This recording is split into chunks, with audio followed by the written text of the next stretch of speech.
How can real estate make you money?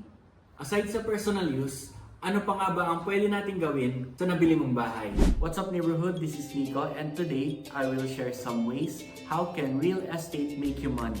Number 1 is capital appreciation. Land do not depreciate but rather tumataas ang value niya over time.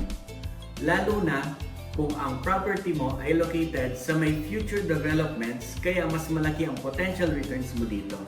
Number 2 is fix and flip.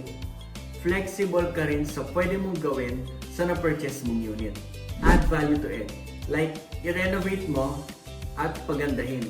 After some other time na nakapag-decide kang ibenta, for sure, mas mataas na ang value nito compared nung nabili mo siya. Number 3 is rental income. If hindi mo ito planong tirhan, pwede mo itong iparenta sa iba. Monthly, may rental income ka na.